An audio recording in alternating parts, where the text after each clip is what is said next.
Hell Kite presents An Hour in Hell, Episode 2 with George Torres.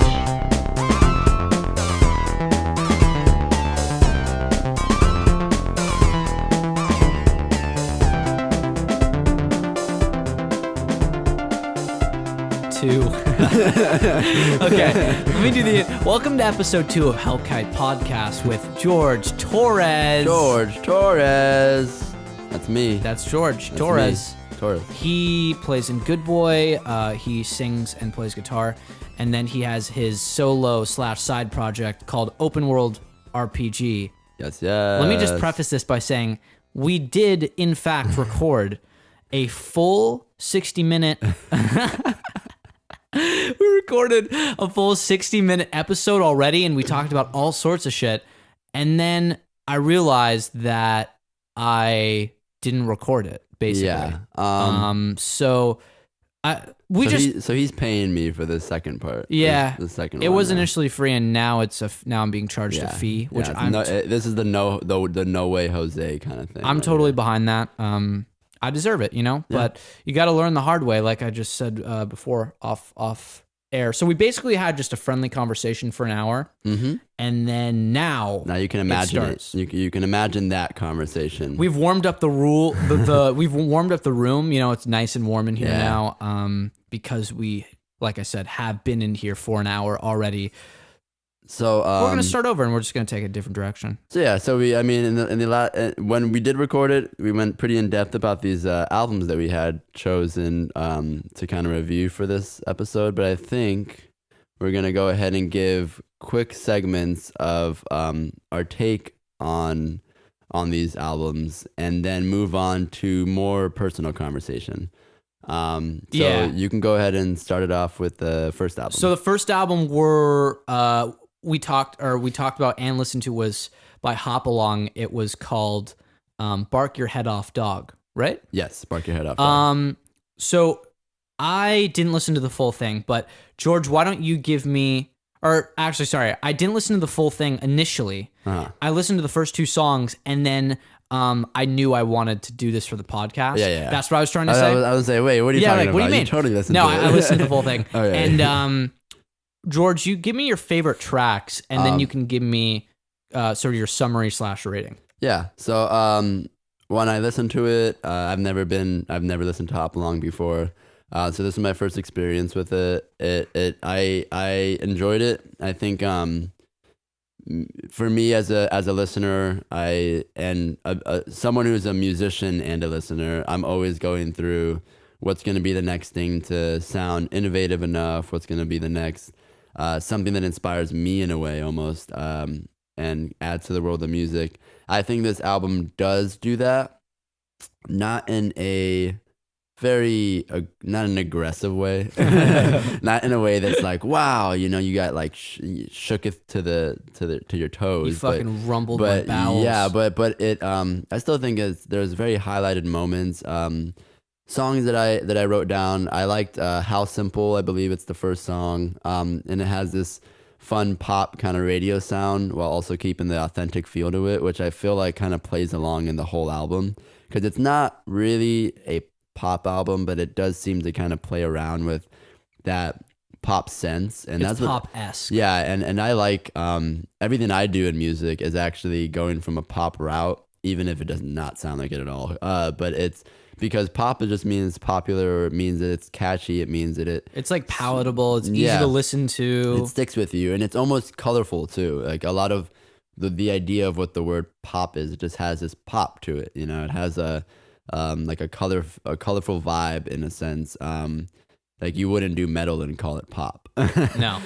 So what this album does, it seems to carry this sort of like contained feel to it, but also kind of going into very interesting instrumentation, and it does play really well with adding in certain guitar parts that seem to help the song more or help the album more. And so I liked, I'll just go off of what I liked. I liked How Simple, How You Got Your Limp, which reminded me at that point of kind of this like Paramore style of music, which is a good thing, not a bad thing.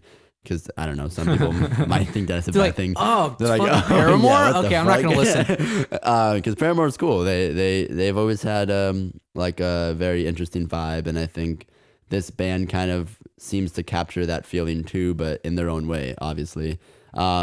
And the voice, the vocals on this is really great. The lead singer seems to. That's what I love too. Yeah, she's very nice with what she does with her vocals, and lyrically, I think it works as well. Like, there's a lot of elements going on in each song, which is great. I think that's just great. Like, on the first listen, I can't even catch on to everything that's going on, which you shouldn't really be able to. I think with an album or an EP that is gonna be like, that's trying to make something different. Because if you can catch on to everything right off the first listen, then I don't know. I don't think that's like the best thing to kind of go for. Because I like albums or then you can't listen to it again and again and yeah, again. Yeah. I like musical works that make you feel like you need to go back and catch things that you totally did not catch the first time.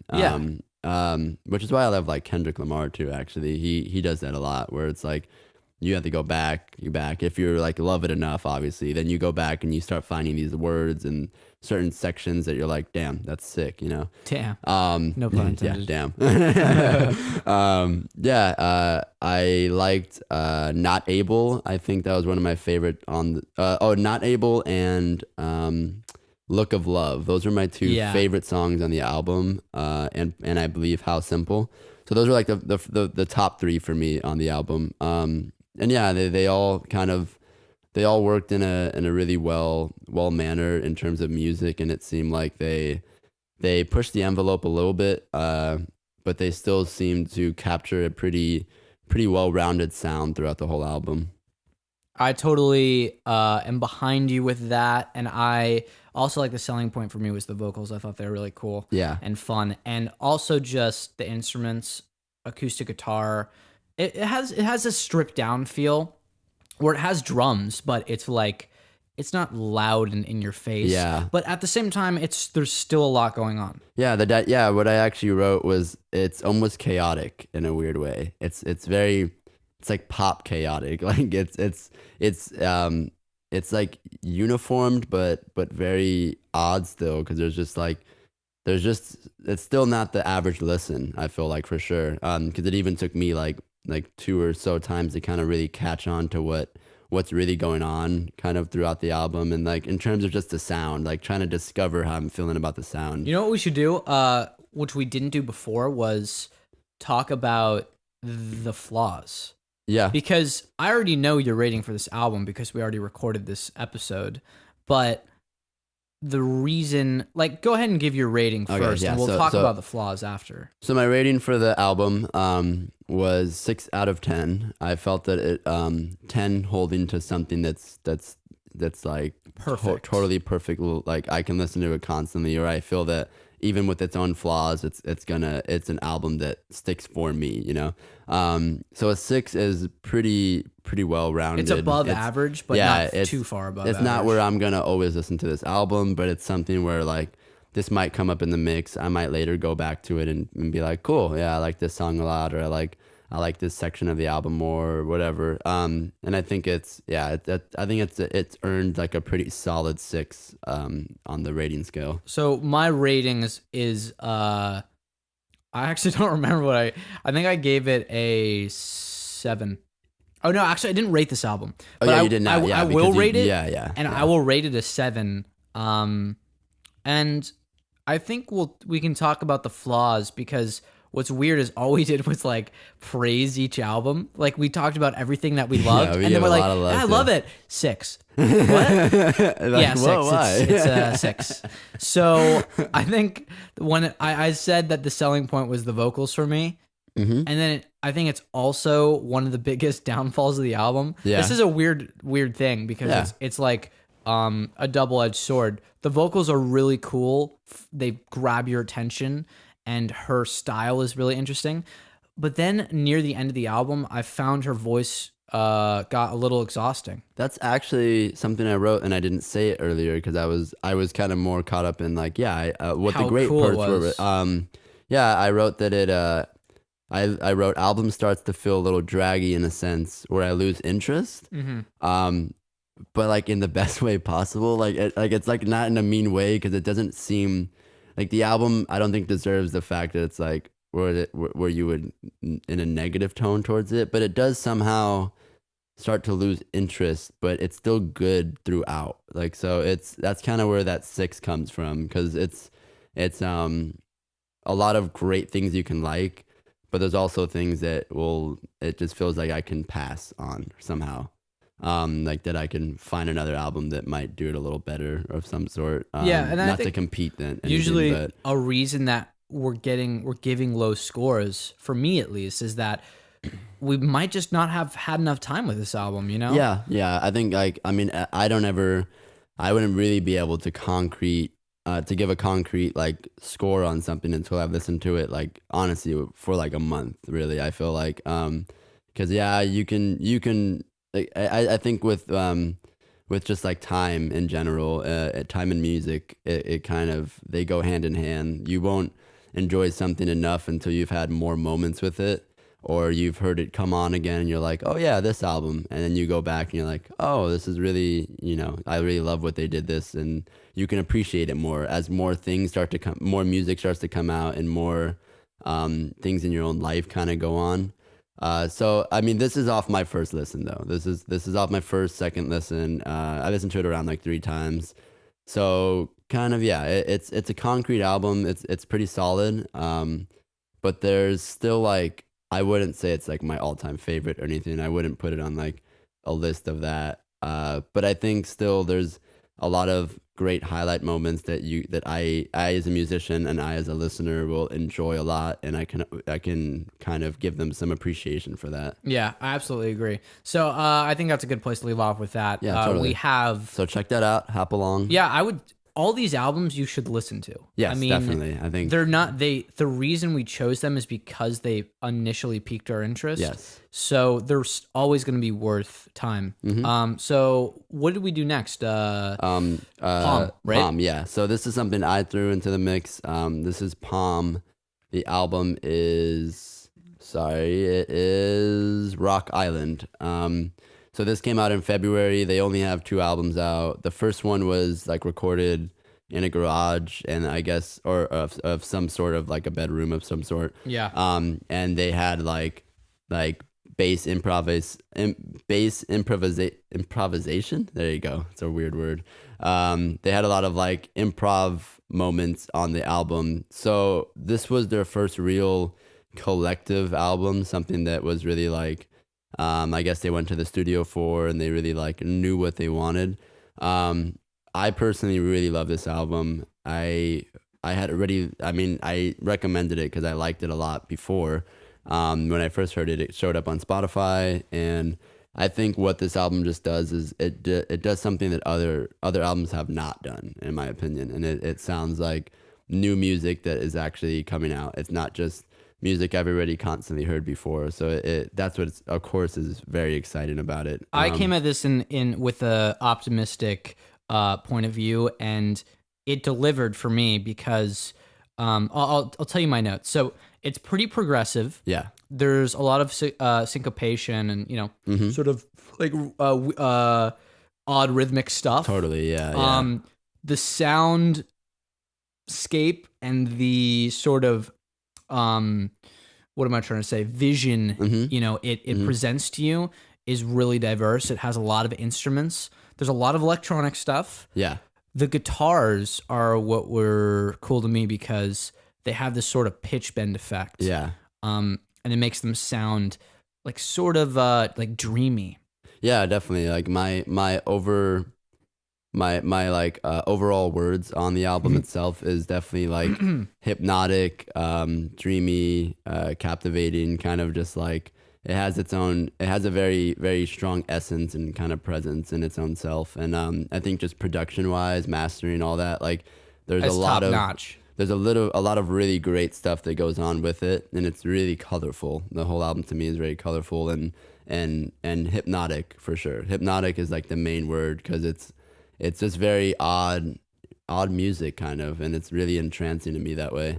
it kind of like demands your attention, you know? Yeah, and if you don't like it, then that's, then you just don't like it. Then But fuck you. it's like a little more along the lines of like it's like noise in a sense. Like they're not a noise How band. dare you? But there's definitely like moments of just like carrying on a certain rhythm for a longer amount of time than you maybe want it to, or that you as a regular listener or even as a musician knowing certain time formats, you hear it and you're like, that's just carrying on. But I feel like everything works so well in its own way. It almost feels like the album's like a picture book in a weird way to me too. Like it just seems very like right there at the surface, but not at all. Like there's like just like a lot There's of these this like thin veil. yeah, there's like layers to it. I would like to look at it through. I wrote quote, sounds like Wii music. Yeah. Do you kind of get that vibe? Yeah, like totally. It sounds like the Wii Sports Resort. Like almost like elevator E sometimes. Exactly. Because yes. there's all these little percussive instruments in there. That's that was my first take on it when I first heard the first song I heard on it was Color Code, and it came up on like a Spotify playlist, and that was like definitely my favorite. It's just very like, I feel like it's very inventive in its own way, and that one and the song Swimmer is like my two top favorite. Then I have Pearly and Composite. Composite. That word. That word. They're all those are like I think my highlight songs on it. But overall I really love the album from start to finish, really. I think there's just a lot of awesome moments in it, and a lot of like, you go into a shower, you put that album on, and I feel like you can really get lost in that world that it's putting on. It's beautiful, and it's like it's the kind of music that challenges you. Yeah, you know? exactly. Yeah, it does give you a little challenge. And I like their use of they have two singers. It's one as a female vocalist, and the other one's the male vocalist, and they both, when they're on their tracks, they're just, I don't know, it just seems like they demand that kind of perfect presence. And I haven't looked too much into the lyrical depth of everything yet. I feel like something lies there for sure. Definitely, yeah. I there's just already so much going on that I feel like it would take me a while to really get to that point where I want to listen to the lyrics only in that section. But I'm sure there's great stuff going on there, and I had watched like a few live videos that I really enjoyed from the band, and I thought I think there's something I want to follow to see in future releases, basically. And so give me your rating. So my rating on this is 7.5 out of 10. I feel I honestly don't have a lot of harsh criticisms for this, and I don't really have a lot of harsh criticism for the Hop Along album either, but if I was going to compare the two, I just enjoy this a little more. It's along the lines of more my soundscape, I think. Just that I look for a lot of more like vibrant music, something that kind of like just really grabs me instantly. And that really comes down to production usually, in terms of how it's mastered, really. That's not really necessarily the band's fault ever, because a band can be great, but sometimes they can record and it maybe won't come out as great as they want it to, you know? Well, one thing to consider about that is that, a mixer or a mastering engineer, they can only do so much if you're giving them a song with like a super cluttered mix, Yeah. So, I mean, artists and musicians, you guys don't think of yourself as separate from mixers, because you really are mixers. Yeah, totally. In the most basic fundamental sense. When you create a song and you're trying to decide, okay, how many guitars do I want in the chorus? You're mixing, because someone's going to have to go into that chorus and level all of those parts. So if you've got 12 parts going on in the chorus and it sounds way too busy, you're affecting your final outcome. Totally, yeah. And if you're not... And they really they really strike a cool balance. Yeah. I think whoever, they had mix it, I think really understood what they were trying to put across. And I'm sure maybe the band was maybe really prompt about how they want it, and especially with the sound already so different, I feel like it's already demanding in the way that's like, okay, so I know that you guys are going to be this way, so I got to figure out how to make that perfect. And I think they were just able to do that, really. And 7.5 is kind of the perfect solid sound that I feel like I get from this album. And I'd be excited to see what else that kind of comes out from them. That was my take on that album. I also give it, I think a 7.5, maybe even a weak 8. Now that I think about it, just because I'm starting to think about the effort and the like sort of passion. It's borderline right. And that's on not the to 8 for say me as that's well. like that's not to say that like the other artists that we're going to talk about aren't putting passion, but it just like for whatever reason I have this emotional connection that it just speaks to me more. Yes, exactly. And that's really what it comes down to. It just seems like it works really, really well. I don't know. It's just like, I don't know how to describe that feeling, I guess. But I think also that the dynamic of where Hop Along has, the one female singer and she, like, like you said, her voice maybe it was both great and sometimes would make it feel like you lose interest in a way. Yeah. With this, they do have the two different singers, and I think that's always gonna help because Keeps you're things refreshing. yeah, you're totally able to like to one song is this person, the next song is that person, or then together, like that stuff really works, and that's something I did on Good Boys Siddhartha because I was able to.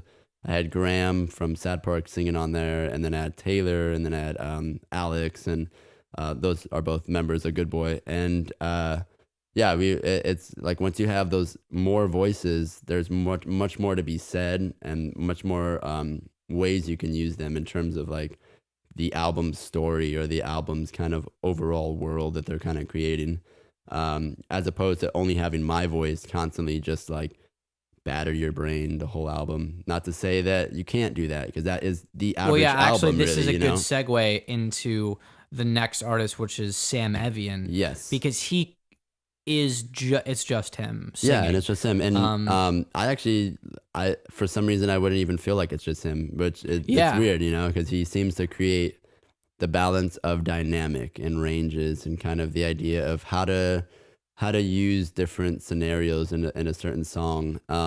So Sam Evian, I actually really, really loved this one. This album's called You Forever. This is a preview of an album called You Forever. It was like a playlist on Spotify that has like 6 songs. Let me double check. It has 1, 2, 3. It has 4 songs actually. It has 4 songs that are previews of what's going to come out, I guess, and there's also songs from. I get the feeling it's like he had all these songs and then he sort of compiled them because there's some songs that are on his previous album called Premium. Oh, this album will be out June 1st, actually. Oh. Just saw this. There you go. Yeah. So wait, what's the date? It's the 27th. 27th. The time of this really recording. Close. So I am excited to hear the full album then. From the 4 songs that I heard, I was super captivated by it. I just think like every song is sonically pleasing. It's instrumentally exciting in a way, not where it's too trying to be different in a way, but it's also just kind of, it knows what it wants to be. Vocally, it's just really great because that's on the guy himself. He has a really cool vulnerable. Yeah, he has a really great personality in terms of his voice, and he seems to carry out that presence really well. And he kind of I like the sincerity that he kind of goes along with his lyrics, his vocals, and the vibe of the 4 songs I heard, because they kind of have this like traveling motion to them where they sound like I wrote words like discovery or exploration because it feels like that's what it is. It feels very like going along the lines of that and kind of like growing up or growing throughout the songs. Really, I really get the feeling he's like this preview. It makes me think that he's talking to someone else. The more that I think about it, yeah, like it's like he's learned about himself. And then he's trying to give advice to someone. Yeah. And he's like, I think, and I believe you said he's solo or whatever with like other musicians. I'm pretty sure. Yeah. I'm like 80% sure. And with that, I think like when you're in that like writer format, like where I do that for Good Boy or whatever, I definitely I use my vessel, my body as a complete like art project in a way. I love your vessel, dude. I use it as where it's like, everything that happens to me in my daily life, I start to just really look at it from an outside of art in a way where it's just like I am the body that's going to take whatever life's trying to give me, and I'm going to somehow put that into You music. just filter it through to really give yourself. that to the people, because that's the most relatable to people is real things, you know. Like, it makes me think about the Pink Floyd Dark Side of the Moon cover where it's the light being refracted through the prism. And the way I think about expressing yourself sometimes is, you know, we're all just kind of people walking around, you know, experiencing shit. Totally. And then we kind of filter things through, you know, in our own interpretation. And it just, you know, like the light gets refracted through us and it comes out as music. And so to tie that into the album or the preview, Sam Evian, he kind of reminds me of a little bit of Elliott Smith in a way. I mean, it's not so like overtly depressing. In fact, it's kind of the opposite. It's like it's slightly optimistic. But just the vulnerable, like, hey, I'm just a guy. I'm just singing to you, and I love you. Yeah, pretty much. Yeah, it's actually pretty. Just like right there. Yeah, it's pretty much a good point of how it sounds. Really, and that's where the sincerity, the authentic kind of feeling is there. And I mean, it's really light too. It's not like Elliott Smith. To compare it, I'm not saying the subject matter is the same. Yeah, he's not talking about things that are super dark and heavy. It's really actually kind of a childish point of view of like looking at things, but at the same time, he kind of leaves you with the feeling it's like, hey, it's gonna be all right. You know? What I mean? That's it. Yeah, he like it never feels phony. Basically, I think there's just that sincerity that's in there at all times in the 4 songs that I heard. And I also heard the album he put out before, Premium. Creamium. Yeah, Creamium, more like. I liked some. There's songs I guess I saved and put in my playlist. So I mean, that's a good sign. That's always a great sign. Pass George, because that means that I got. You don't even remember it. Yeah, I don't remember. I just know that I saved it. It fucking happened somehow. It's somewhere in my playlist. They're in there, and I like them. That means that they. I can't wait to listen to the whole album now. I know, that's why. Like off the 4 songs, my rating is a 9 out of 10. Bow. Because it's that's a really big number actually. Wait, did you give it a 9 last time? I really did give it a 9, yeah. Holy I gave it a 9. shit. Yeah, now even going into it, I was like, wow, that's pretty big. But honestly, I felt solid 9 out of these songs. I just felt like someone who, like, listening to it from a listener view and a musician type of view, like, I think there's just a lot to appreciate. And I think this is the kind of music that I would listen to and be inspired by, where I'd say, cool, I like what he did there. I want to do something, you know, not exactly copy it, but kind of go along the lines of, that's a great way to look at what you could do with it, with that sort of genre, with that sort of style, and how you incorporate certain guitar parts, certain things like that. Those are important and very, very important. And just like being a songwriter, you have to kind of be able to pick apart those things and how you take them and bring them into your own music without taking from them, basically. You know, you're just learning from them in a way. Yeah, I give a similar rating, 8.5, probably to 9. I really enjoyed it, and this is just a preview, so I mean that's saying something to have such a high rating and just kind of like But you know, I think it's fair to say that the rest of the album is going to have a similar style and feel. So yeah, and I would hope that it only pushes it more, not necessarily dampers or becomes like, oh, you know, and maybe these 4 songs are solid and the other songs are whatever. Whoops. By the way, cool thing to do a preview, because I don't really see that happen that and often. 4 songs too. Like, I mean, you have like an EP right there, basically. That you're what previewing. a lot of people do that I see is they release the single, you know, like the song from the album. Yeah. And then they'll use that to hype it. But like he gave out like half. Yeah. I would assume half. I'm excited to see in my own musical career, to see when I get to the point where I feel like cool about singles. I don't feel cool about singles right now. I feel like that's just like, I don't know, you have to be at a certain level in a way to almost feel comfortable with the singles you're putting out. Cause like, is that like the cardinal sin to you? Because you're so into telling stories and having things that transcend just one song. Yeah, and it's hard for me to, I mean, and one, I don't even know until I'm done with the album. I don't know how well I love that song yet until the album is really done. Until I see how it fits perfectly into where everything else is fitting. Because I'm constantly doing like track lists, and then I'll like move songs around, and I'm like, this doesn't work with that because you got to lead them in somehow. You have to, like, lyrical content as well. It's all tying in story wise, whether I'm doing open world or Good Boy. And I feel like it would be tough for me to really put out a single in a way. I think Good Boy has chance of having singles though, just because there's some of the songs I write now are a little more, or some of them are older songs even, that I've carried on so they can work as a single because they've been around for too long anyway. Yeah. But like Beach and Smile High is a single in a sense because it still ties into what the universe is trying to carry on with, but with the Good Boy universe, not just like the overall universe. Fucking multiverse.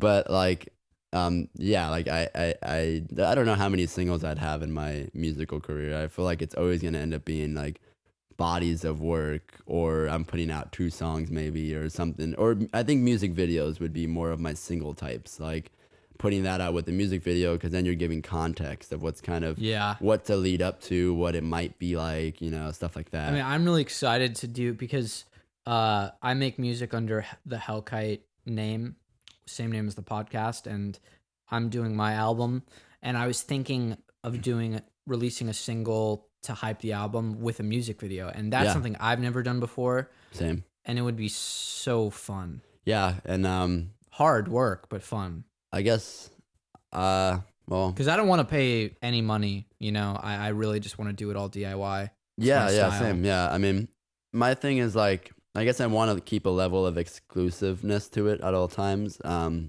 I won't go too deep into them, but yeah, I mean, for the most part, like my ideas along the lines of how to expand the platform, with Good Boy and with Open World, because I'm always thinking about, I'm basically working on both at all times at this point. Just 2 different identities of my own musical styles, and same voice for the most part, but doing different inflections and stuff like that. Inflection? I think inflection is the right word. Yeah. Someone's like Googling that right now, and they're like, you fucking idiots. I know. Like, yes. That actually means something different than you think it does. Yeah. I'm constantly looking for how I'm going to use my art to work with other artists, with other musicians, with other, with people who direct, with people who do editing, with people who do visuals, t-shirts, with people who do design. So it's literally like, I look at it all as an opportunity to grow with other people. Absolutely. So it's definitely like, I have a lot planned out for both Good Boy and Open World in terms of the video side of things and the visual side of things, really. And visuals are like the next step. Yeah. That's where you really start to, I mean, separate you're embellishing the boys your from world the men now, really. Yeah, pretty much. And like, so it's pretty intense, and it's also how do you figure out the best way to satisfy your visual in your head. With me, it's tough because I'm very nitpicky about it in the way that I'm not I let things be really free flow for the most part. With Open World specifically, I'll record, and some of it's just like first takes. Some of it's literally just like me sitting down to do the rough draft of the song, and maybe it won't come out as how it is now, but for what it is now, I'll end up connecting to the moment of it being so raw and so kind of on its like natural footing in the moment, that I just let it be, because I'm like, well, I can build around this. Like, this works actually. It's not where it's like, ugh, this is definitely that's how I really make songs too. A lot of times, like, what's weird is I'll I'll start a song with guitar or whatever and a melody, and then I'll record the vocals and I'll label it as a scratch track, meaning I'm gonna record over it. Yeah. And then by the time I built around it, I realize it has this sort of intrinsic quality that's almost appealing, and exactly, I'll only redo parts that are like actually bad, like off pitch. Yes. But I'll usually leave a lot of the quote unquote raw stuff just because at that point it's established itself to me. Yeah, same here. Like that's what I can't say for Good Boy, I guess, because that's in its own realm going on right now. Like it's kind of going through its own process of growing into recording in studio type stuff. Yeah. With Siddhartha, that that all just came naturally. Really, it really was all. Every song was recorded in the moment. I wrote it and I was like, great, I know exactly what I want to do with it, and then I record it, and then I just went from there, which is something I like about music, that quality of doing that really. And so I've tried to transfer that into open world, where I don't have to think so much about how clean it's going to be right off the bat. I think it's more about just like, let's see how I can get it to come out. Let's see how I can then maybe later fix it or so, you know. Sometimes I feel like I'm just lazy. Yeah, man, I feel like I literally too. will record something and I'm like, I could just go back and I can fix it, but then I'm like, but then I have to fix all that, I have to fix that, and I'm like, all right, let me see if I can just fix what I have right now still. Like Sometimes the laziness of yeah. like people who make music and art in general creates the actual art itself. Yeah, because I mean, so fucking it's weird. kind of tough to it's tough to go through all the process of how you can fix something. I mean, it's sometimes not so bad to just sort of settle in with what you just got. You know, not to say this.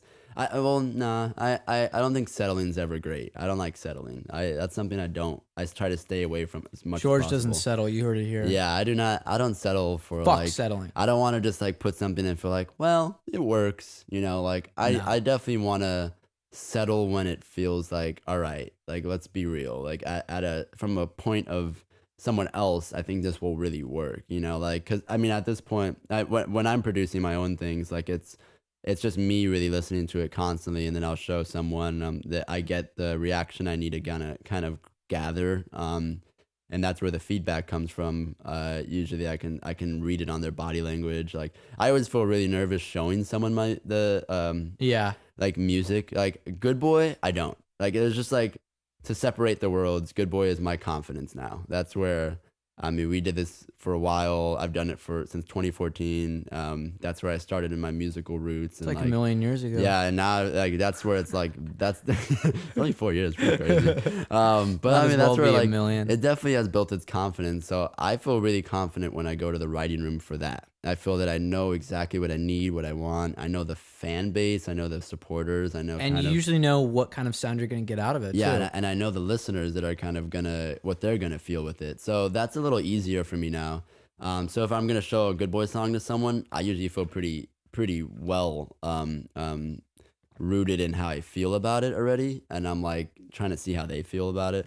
But open world is very much like so uncharted different. Territory. Yeah, honestly, it's for such you. a like odd territory, and it feels like how I started with Good Boy, where I was nervous to show people certain songs. I was nervous to even let myself be that vulnerable until I realized, fuck it. Like, I mean, so what? Someone can hate it. Someone can love it. Well, that's where magical shit happens in music. Seriously, it's like when you're really, really afraid about showing someone something, it means that you poured a lot lot of yourself that isn't and I think that present that's got to count for something. And I think when I first started showing like my first Good Boy stuff to friends in high school, it was things that I felt pretty insecure about, but that I felt okay enough, obviously, to make.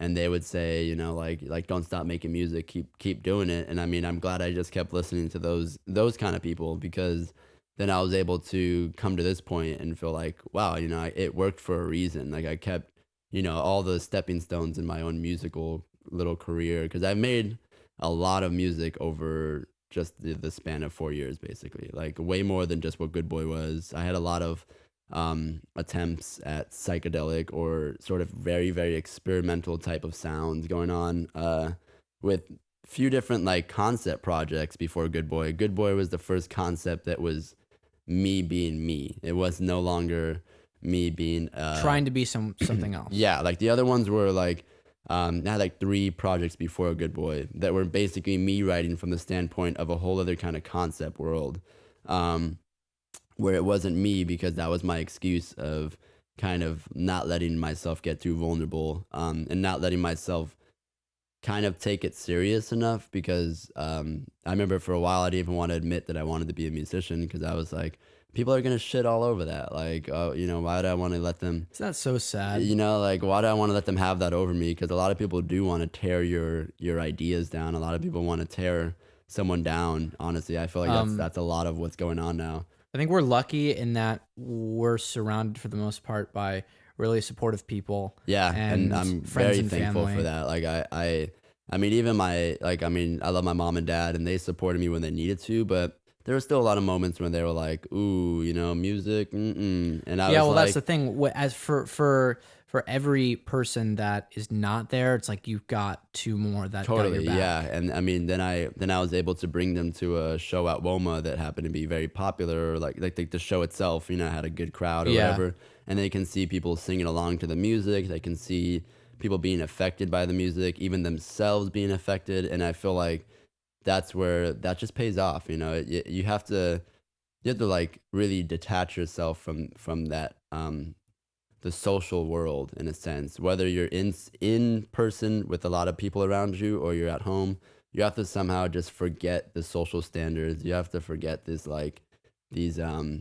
boundaries that are already set for you, and you just kind of have to let yourself transcend upon them past them, I guess. Yeah. So that you can Just kind of speak your truth. yeah, like exactly. Yeah, and that's where open world is now. It's my new challenge to kind of do that again, and find ways of being confident in it, but also still having that insecurity, so that it kind of builds more and more, and hopefully will become something, so that will be big in its own way. Where I want it to be able to even shine more light on Good Boy, or Good Boy shine more light on that, so that the dynamics can work out together, where it's like, wow, he's doing this in Good Boy, but he's doing this in Open World, or he's doing this in Open World, but he's doing this in Good Boy. and Like that's kind of fun. It's exciting to see how they can help each other. the social part, like you were saying, is interesting, because I feel like there can be sort of a negative stigma attached to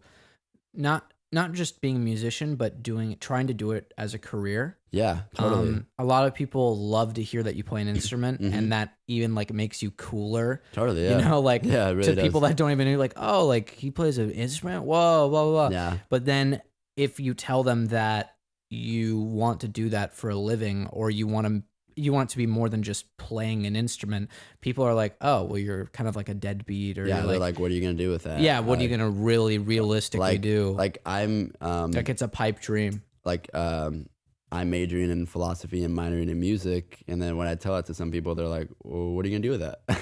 I was like, well, I mean, I don't know, better myself as an artist in a sense, I guess. Like kind of both of those are really free grounds to play around with, like philosophy. Honestly, what a great combination, now that I think about it. Yeah, I mean, but I didn't have Siddhartha until I was in philosophy. I was in religions philosophy. I went through a whole book of religion, finding my own I was just trying to find my own security in life. And I stumbled upon the story of Siddhartha, which I didn't know up until that point. And then at the end of the story, it's like, oh, Siddhartha was Buddha. And I was like, whoa, the transition is so cool. And then I was like, how do I put that into music, And then those are the things that I'm always taking from, sitting in a sociology class, I'll take from that and I'll put it into music. And like some of my best stuff has come from college related things, or just class related things that I just, I'm not there for the grade. I'm there for my own kind of Self betterment. yeah, something for me to go home with and feel like, okay, I kind of understand myself a little What's more. interesting is what I that want to put out there. Philosophers and musicians are not so unlike each other, Yeah, because no, yeah. we're all asking questions, and we're all pondering things, and sometimes it's very profound, other times it's not. Yeah. But either way, the principle's there. You know what I mean? And both of them, I mean, both categories, philosophy, music, they both have years of work ahead of them that kind of almost all play into the same field. They all play into the same questions, or they play into the same answers. There's almost. reoccurring themes, and it's like you can only go so far with them, but it's also, just like even with the albums we reviewed, you can hear that and still think, oh, but there's still more out there. There's still more to explore. There's still more to discover within yourself, within music, within philosophy. So it's kind of like those things for me are really exciting. It's like it totally pushes life into another platform. I mean, what's cool is that there's really like a finite amount of things you can sing about, of course. Yeah. But it might as well be infinite because there's so many topics. Yeah. And then a lot of times people kind of gravitate towards similar things. Love being one of the biggest things to sing about. For me, like, I mean, I'm trying to cut certain words out, and I still go back to them. Right? It's hard. Like, I try to cut out words like you, we, me. Almost impossible, to be honest. I try and do that too. It's so tough because those are segues into what you're trying to say, and they're easy, but they're also I understand why they're there because those are the connections. Those are you hear you and your brain almost clicks into, that's how you're talking to me, lyrics. Yeah. And I mean, if you're singing about yourself, how else are you going to sing about yourself if you can't sometimes throw in I or, I've done this or I feel this or, so it's weird. It's a weird area. I mean, there's always when people write lyrics, there's always a subject, right? Mm-hmm. There's always we, let's, they, us, there's a subject and then there's sort of an action. Mm-hmm. Like let's fight, let's love, let's not do this, let's do this. And it's impossible to break that cycle just because of our language, It is, yeah.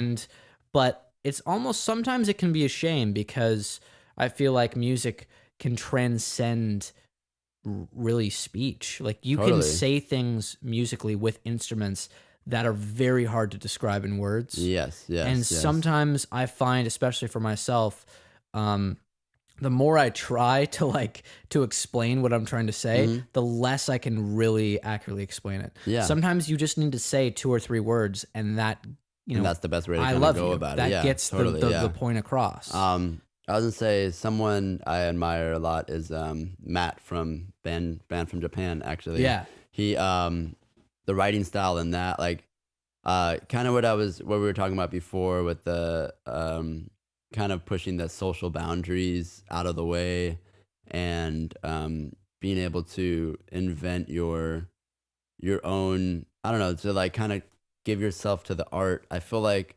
he and the members of Band from Japan are able to do that because he speaks about really real things that I have not gone through in a sense, or some that I have gone through. He spoke about his past, but in ways that are so entrancing and so innovative in a way, and so just different in a way that it's like that's someone who's kind of doing it right. I feel like those are the kind of things I look for in art that are exciting. I think he does a great job of telling stories, and apparently I'm not the only one who thinks about that because I often think about specifically his songs and just the level of kind of there's this satire that's there, like he's laughing at his own past. Yeah, exactly. Which is it's a really tough thing to translate without making people feel uncomfortable. Because when you're talking about subjects that are sensitive and that are almost taboo, you know what I mean? Yeah. Like when you talk about drug use and like fucked up histories and fucked up families, and these are just things that artists talk about, but a lot of the times they fail to do it in a way that can be related to. Yeah, because sometimes they're maybe getting their own feelings out, but they're not thinking about it from the standpoint of who wants to listen to this, though? Yeah. Who wants to know about this specific guy? And it's like you said, like we haven't experienced the same things, but we feel like we're there somehow in the story. Like we have a place in that story. Yeah, and I mean, Band from Japan was one of the first times I really, I felt it before, like the emotional connection to like we'll speak in local bands basically, where like some bands have really wowed me, but they were definitely one that I felt this sort of good boy connection to, that like this vulnerable realism to it, where it really affected me. I mean, it made me emotional when I first heard one of the performances. I don't remember exactly where, but I just remember it's always stuck with me and how I felt behind who Band from Japan is, and just kind of how they represent that putting themselves out there that way. And yeah, I mean, I got to give a lot of love for Matt for that. I love, for example, in Moist Muffin, What is the acoustic song? Is it the last song? Stuck. I think so. The one with just the acoustic guitar? Yeah, I know what you're talking about. It's an acoustic song, and I just thought the lyrics were so good. Yeah, totally. I mean, and just the way he even goes about it in Presence, it's like, I don't know, you just really feel it. It's just like kind of like they did the cover of Daniel Johnson, right? I'm not sure. Yeah, that's who the guy who does You got it. It's in your head. It's killing me right now. Daniel Johnson, the really popular song, Friend, something with, oh my gosh. This is the moment where we look. What is it? Well, is it a cover on their album?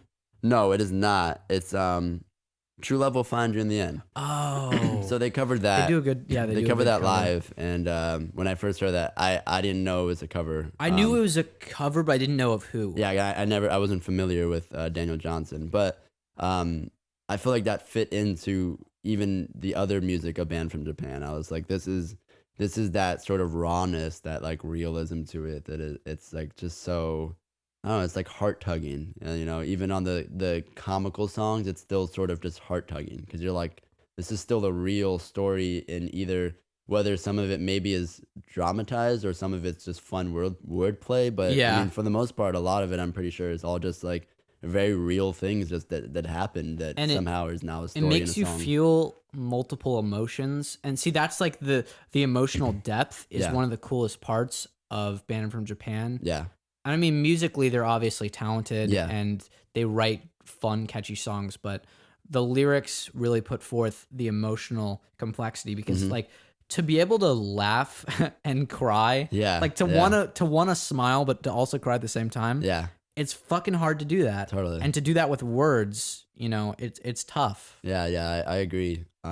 Even the best, even like my favorite artists and my favorite albums, now that I think of it, they don't do that. Totally. Necessarily. Yeah. Some that's a unique There's a lot aspect. of music that kind of has one emotion almost, you know, maybe they do it one or really two, well. Yeah.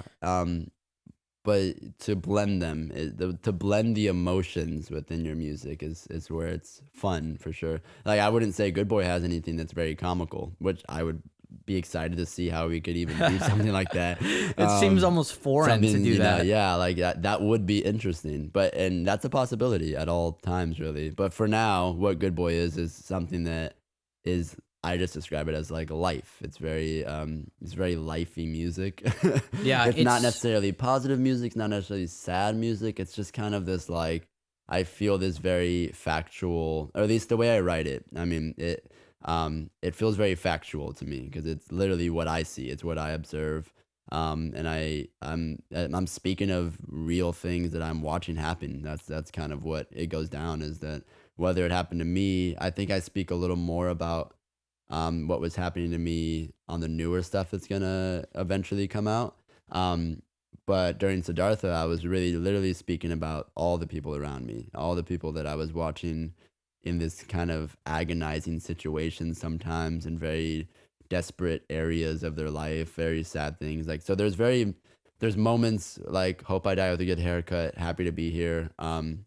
Those are two songs that are strictly, and Bones. Okay, I guess yes. The album itself relates to who I am still, but those are like select moments where, like I said, like Hope I Die with a Good Haircut, Happy to Be Here. Those are moments where it's directly me, and it feels like that's when I'm really speaking. But moments like I don't know, Magnum the Stone, I'm speaking of someone else, or like just other songs like Letters and Lipstick, like it's not me, it's scenarios of friends that were around me, of certain things that happen. Good Boy to me sounds like just past the sonic aspects of it, it sounds like a chronicling, like a storybook, almost like a children's storybook. Totally. And because it's really tame, and there isn't a lot of like I mean, the subject matter can be super real, but it's not presented in a way that's like in your face, like I fucking kicked this dude's dick and it exploded and his guts are all over me and I'm gonna die and I'm gonna kill myself. It's more like talking about the realities of life, but in such like a beautifully vague way that you know what's being said. And then most importantly, there's this sort of moral / message in every song. Totally. Yeah. And you always explain it at excuse me, at the beginning. You say this song's about X, Y, Z. And it's a message. And it is, I mean, like, that's and I don't even know if that's what I intend. Well, I guess maybe I intend when I start to write it, like, but I guess it just sort of forms when it happens. Like, the songs just kind of come out, and I think like lyrically it's cool because I'm always trying to wow somebody in a sense, with sort of like a more poetic form to it, and while also not being too vague, but also not being too direct, and not also like I like the depths that I still keep to myself about Good Boy that not everybody gets to know all the time, and like I always like the idea of trying to wow my bandmates, which would be you, Alex, Taylor. I'm thoroughly wowed. Taylor, I feel like I want to always wow her in the lyrical sense because I feel like she's someone who pays attention to that stuff a lot. And with you and Alex, I really want to wow you guys within the instrumental, lyrical of course, but like, cause I think maybe because Taylor also sings, and I feel that that's somewhere where I'm like, I want you to sing because she's going to be singing backup vocals, so I want her to be able parts. to hear something, and she usually does. She gives me the best feedback in the way that it's like, she'll hear something, she'll hear a line, and she's like, I mean, she said to me, you know, like, what does that mean to you? And I was like, it's hard for me. Like, anybody can ask me, what does this line mean?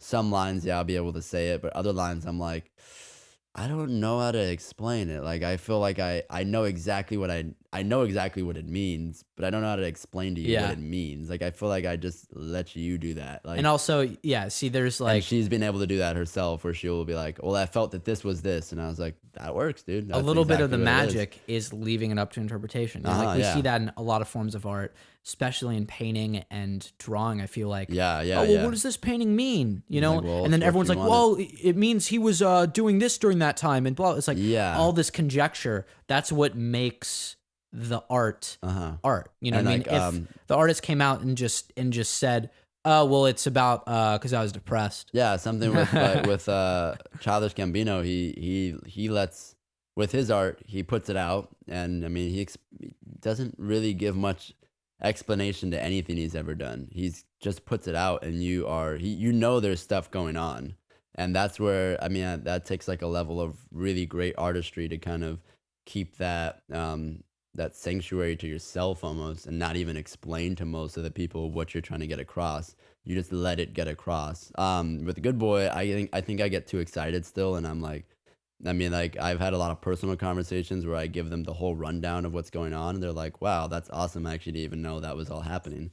And I was like, yeah, I mean, there's all these little things, but I guess as I go on, I'll hopefully let it be able to expand in its own way, you know. And with like Siddhartha, I can say one thing about the album: it's not just this collective of songs that are random. It's supposed to be a book. It's supposed to be, I mean, Siddhartha's a real book in general, but it's not the book. It's this is it. The like, story, you just sell it. The title of Siddhartha is supposed to represent the change in someone, the inner person, the sort of tranquility you find, whatever. And in general, there's a character in the album that is in the woods, in the forest, and he or she, if you want, I wrote it from the perspective of a he. He finds the book, and he is looking through the book, and he is able to see the songs, and those songs are chapters. Those songs are stories in the book, and that's kind of where the whole thing is coming from, basically. Good Boy is a beautiful little world. Yeah. You know, and it's so succinct, but at the same time, it's sort of expansive. Yeah. If that makes sense. Yeah. And it expands all the way to the reaches of your mind, basically. Yeah. I mean, it's literally entering my world. Like, it is entering the days that I come home from and sit down and write the song, and I'm like, this is it. This is my life in a song. There's so much substance to it, and I think that's the biggest contrast between what I think is bad music and what I think is good music. Yeah. Because bad music, I mean, among besides being just poorly made or things like that, or poorly played, there isn't a lot being said. There isn't substance. Yeah. And I like to local bands. I'll have to say one thing. I guess something I always hold on to myself that I'm now gonna share is that I always wish sometimes that they would push themselves just a little more in what they really, really want to say. I feel like sometimes some of the bands settle for what will just work, and I'm always supportive towards any band, whether I don't like it or not, honestly, because I still do have a taste in music, and I think I can still hear something, whether you're local or not. I can hear and say, I don't like it, it's not my thing, but it works for someone. But I always will say that I wish or hope that everyone is always still trying to push themselves to the next limit of, now they have a platform, you're on stage, you have enough people looking at you or listening. What do you want to tell them? What's going to be important to tell them? Not what, maybe not your life story. Maybe your life story is the important thing to tell them. And maybe other times it's good to take a step away from that and somehow give them something that's going to change their world, or something that's going to make them cry, or something like, So I think that sort of stuff is definitely important to kind of just take into account. You can still write poppy music or catchy music and still have lyrics that are in depth and go into different layers of the world or existence, basically, But I mean, you can't ask that of every band or of every artist, but I guess I kind of do. Like, I see my peers who are so musically talented, some of them better than me, a lot of them even better than me in terms of playing the guitar, in terms of singing. But I think I still see things that they're not doing that I wish they would do. And that's just from a fan perspective and from a musical perspective, basically. So to add on to that, because what you made me think is, I'm so excited to see where people end up, because we're surrounded by so many fucking talented people, so many great bands. Not just talented, but like just really nice, down to earth people. And because we've gotten a chance to really know them. I mean, we've had many conversations to get to understand who these people are behind the music, and like, it's cool. I'm just happy to see where they'll end up, because I feel like just the law of just having so many people, one or two of them are bound to make some sort of impact in the greater world. Yeah. So we're running out of time, but the last thing I want to leave out on is, two things actually. First, I just want to ask a question that Bam from Japan gave me. And by the way, next guest I'll have a way for you guys to ask questions, and I'll present it in a similar manner. So very briefly, just talk about Good Boy on the Road, whether there could possibly be a tour in the future, or how that's looking. Yeah, there's definitely gonna be that. That's what we're working towards. I mean, it's really just about kind of aligning my own life, financially, or just in general, really, just aligning my life that's going on already, to me being able to get to that point where I can separate and go on the road or do that. 2017 was like the first taste of being able to travel, being able to go from LA to Riverside, to Pomona, to just different valley areas, and that was really awesome. That was something that I would have never dreamt of doing, starting out doing music in 2014. I never thought in 2017 we'd be playing every weekend, back to back, sometimes 3 shows in one weekend, 2 shows on one day. Like, that was some of the best time of my life, really. Honestly, it was crazy, exciting, and I think it's definitely what I want, but in the right time in my life. And I wouldn't go on the road unless we have something more to give you guys who have already listened to us, and the people who are going to listen to us. So I think once the next album comes out, you can hope for more serious Good Boy, I guess, and in the way that we are just gonna hopefully be a wrecking force. That's kind of where I want to go with it. I want to be able to travel, explore, and I want to be able to expand the people we play to and the people that we get to talk to. And I want to just basically, like Happy to Be Here Alone. I think that song is really cool because it helps me every time I play it. But it also, I've talked to people after shows all the time, and they always appreciate that specific song, that it helps them. And I hope that song can go across anywhere and help other people with that same kind of feeling, basically. And then my final, very good response, by the way. Thanks. I mean, I'm in good boy. Yeah. I'm impressed. Impressed. Give me your desert island band. This is one band that you're allowed to have for the rest of time. Putting you on the spot. It's pretty hard. Electric Light Orchestra. Whoa. Really? Yeah. Totally. I didn't really expect that from you. Totally. That, like, ELO, fucking hell, dude. They are not of this kind of this sort of realm, is what I feel like. Just that's. I love that answer. ELO is something that I think I am even a newer ELO fan. I didn't grow up on them, but you didn't even need to. Yeah, I did not need to, because once I found them, I was so hooked. It was like I had a needle in my arm, and it felt like I could not stop exploring the past of them. I could not stop reading up on them. I couldn't stop just everything. They are definitely my desert island band. Fuck. What would yours be? Yeah, I would say, fuck, man, I haven't thought about that.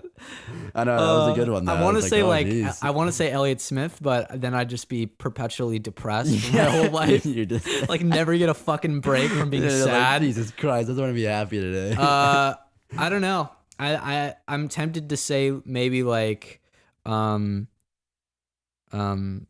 like Weezer or possibly no. I actually take that back. You might have to just come back to that one for you. Yeah. Maybe like I'll just say like Weezer question mark, Built to Spill question mark. I really like the Microphones. Oh, do you know what the Microphones are? Yeah, I know the Microphones. Yeah. So that's possible, but I'll have to think about that. The Microphones singer, I guess, released an album, like a solo album. Oh, I know what you're talking about. His wife that passed away. A Crow Looked at Me. Yeah, that's what it's called. Just one of the. I just very that's a pretty intense album. Very intense album. Yeah, I would check that out. It's under the Microphones, I think. I could be wrong about that. It's under John Briolni or something. Something like that. It's the singer's name. It's one of the singers' That's a dark album, man. It is, though. I would recommend. I actually listened to that. I cried. Yeah, it's emotional. It's really emotional. It's really real. But anyways, not to leave on that note, but sorry guys. Fuck you. Yeah. Thanks for having me. Yeah, I mean, it's been my pleasure. This has been Hell Kite Podcast episode 2. Hopefully the second in many, many more. Yes. I'm thinking thousands, hundreds of thousands for the rest of my life. Anyway, cool. This has been George Torres. This has been me. Of Good Boy. And of Open World RPG. Yes. Say goodbye, George. Bye, George.